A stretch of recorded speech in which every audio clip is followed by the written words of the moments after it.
자, 이번에 농협이 구조조정을 들어간다고 합니다. 구조조정 문제뿐만이 아니라 여러 가지 문제들이 있죠.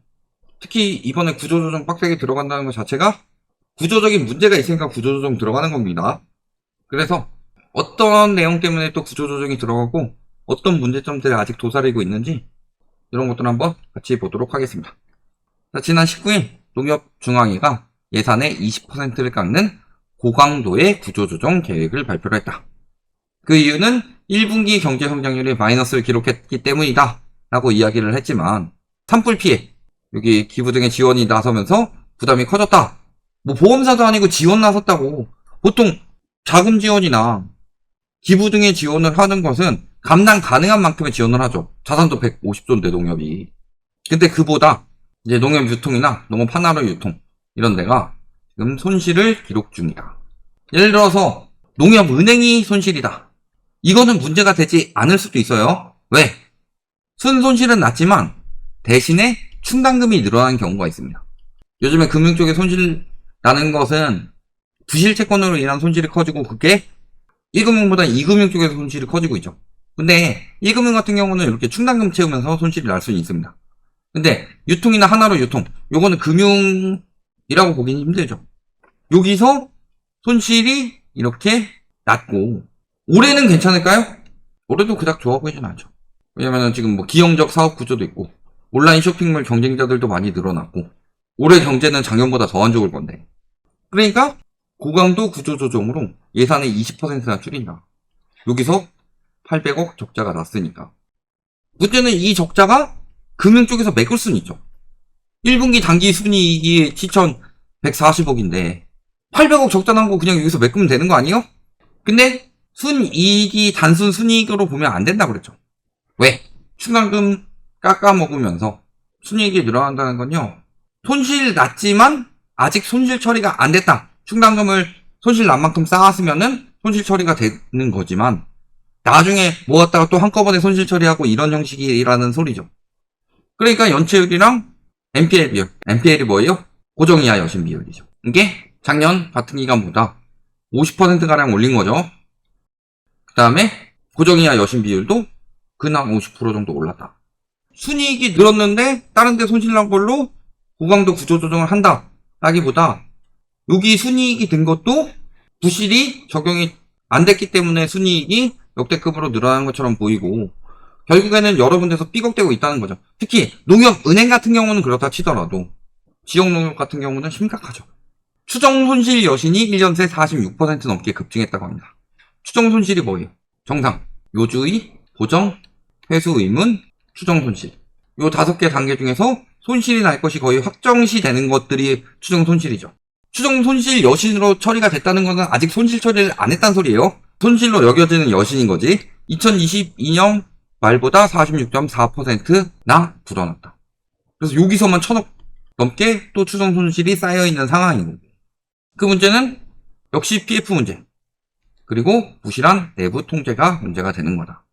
그래서 보면 서울축산농협, 세고성농협, 강서농협, 익산농협 등 다수 조합이 수십억 원대 손실을 떠안은 상태이고, 특히 이 중에서 의성축산농협은 1년 만에 추정 손실이 6,700만 원에서 58억까지 80배나 증가했다. 58억 추정 손실이면은 저기는 위험할 가능성이 굉장히 높죠. 그러면서 이미 부실 조합 수준이다. 지역농협 같은 경우는 거의 이금융권으로 들어가기 때문에 저기는 상호금융에 속하죠. 농업은행처럼 1금융이라고 보지 않고, 그런 것들이 문제가 터지면서 농협 금융 전반적으로, 농협 중앙회 전반적으로 지금 구조조정이 들어갔다. 비상경영에 들어갔다고 보시면 되는 거죠. 그래서 농협이 지금 공멸 위기라고 합니다. 지난해 지역 농축협 중 적자를 기록한 곳은 52곳으로 23년 19곳에서 3배 가까이 늘어났다. 점점 더 악화된다고 그랬어요.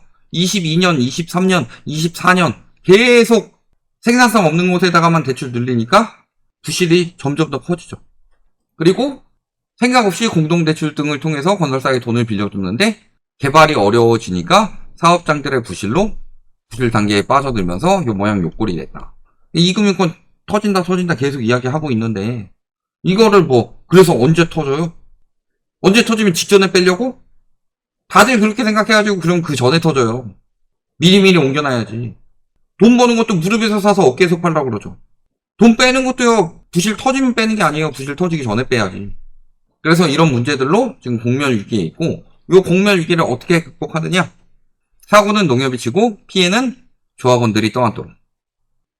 그래서 사업준비금 이런 것들을 지금 건드리고 있는데, 사업준비금이 어떤 느낌이냐면 조합원들이 퇴직금 받는 느낌이다 라고 생각하시면 되는데, 요거를 써가지고 손실 메꾸고 있고, 그러면은 조합원들은 투자했는데 피해를 떠안는 상황이 되는 거죠.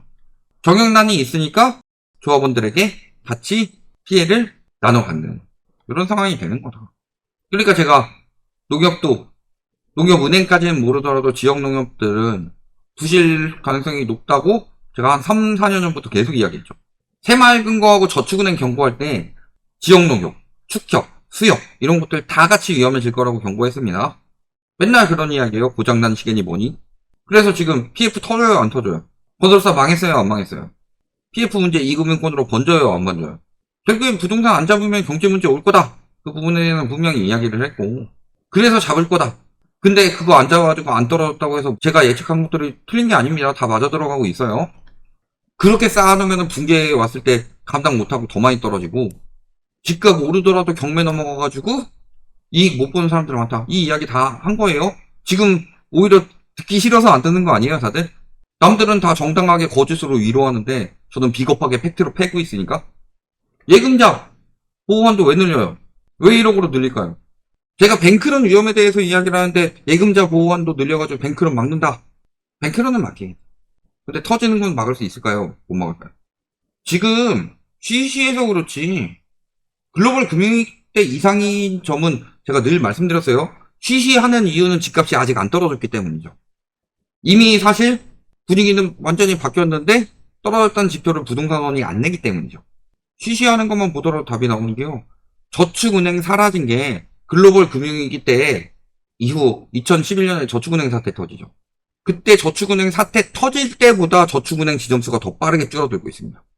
새마을금고 이런 데도 줄어들고 있죠. 지역 농협은 안 그럴 것 같아요. 수협은 축협은 상호금융 다 지금 그 꼴 날 상황이에요. 이금융권에서. 브릿지론이든 PF든 지금 살아날 방법 있어요? 그럴까봐 건설사 살리기 들어가는데 건설사 살리기 들어간다고 해서 그러면 이금융권 건전성이 나아져요? 연명치료하는 거지? 근데 연명치료한다고 해서 다른 경제를 다 죽여버린다. 그건 연명치료가 아니고 연병치료예요. 아주 연병을 하고 있는 거지. 그러니까 예금자 보호한도 왜 늘리겠어요? 돈 빠질까봐. 왜? 사실 그렇게 영향도 많이 안 받습니다. 금액의 비중이 49%에서 58%, 9%포인트 정도가 더 늘어나죠. 또 계좌수로 따지면 97.9%에서 99.2%까지 1.3% 늘어납니다. 계좌수로 따지면 엄청나게 의미가 있는 거예요. 예금자 보호한도 늘리는 게 대부분의 많은 사람들에게 보편적으로 해당되는 거예요? 아니요. 늘려가지고 심리만 붙들어 주고 있는 거지. 저 보호한도 늘려가지고 저 돈을 어떻게 또 마련을 할 건데. 맨날 뭐 해가지고 이렇게 해가지고 늘리겠다 더 보장해주겠다 문제없다 그러면서 정부 돈 다 쏟아 부어놓고서 이제는 또 어떻게 할 거예요? 전세 보증보험 보면 답 나오죠. 보증 늘리니까 전세입자들이 더 안전해졌나요? 아니면은 전세 사기가 더 판을 치면서 전세입자들이 더 위험해졌나요? 더 방만하게 경영을 하고 있는 거다. 그러니까 오히려 저축은행이 더 빡세게 운영하고 있고 상호금융에서는 굉장히 방만하게 운영을 하고 있어요. PF 문제는 돈 안 되는 PF들은 그쪽에서 더 많이 들어갔는데 그런 겁니다. 예금자 보호한도 왜 늘리겠어요? 농협 무너지고 있으니까 지역 농협 중심으로 수협 축협 말할 것도 없죠. 그나마 우량 PF에 들어간 저축은행은 살아남으려고 전처럼 저축은행 사태 안 터지려고 부실 대출 줄이고 오히려 수신 줄여버리고 손실 나면서도 버티고 있는데 얼마나 방만하게 경영해가지고 하면은 저런 문제들이 생기냐. 그 방만한 경영을 농협중앙회 같은 경우는 그래도 뭐 수협, 축협 이런 데랑 차원이 다르죠. 새마을금고 중앙회 이런 데랑 차원이 다르죠. 농협금융은 굉장히 거대하기 때문에. 그러니까 지금 뭐 하고 있는 거예요. 구조 조정해가지고 위기를 대비하는 거예요. KB에서 지금 주담대 안 내준다고 이야기했죠. 거기서 뭐 인력이 없다고 이야기를 하지만 아니요. 인력이 왜 없어요. 비대면인데 훨씬 더 인력 소모는 적겠지. 희망퇴직 시켰어도. 왜 안 내릴까요? 답은 다 나왔어요. KB에서는 위기 대비하고 있고 농협도 위기 대비해가지고 구조조정 들어가고 있다. 1금융권에서 이렇게 행동하고 있는데 뭔 놈의 부동산이 오르고 뭔 놈의 경제 위기 안 오고 계속 집값은 올라가지고 그걸로 잘 먹고 잘 살 거라고 생각을 하냐. 이렇게 부동산 부양하면 이런 문제들이 터진다라고 계속 지난 5, 6년간 이야기했던 게 그 얘기인데 여기까지 말씀드리겠습니다.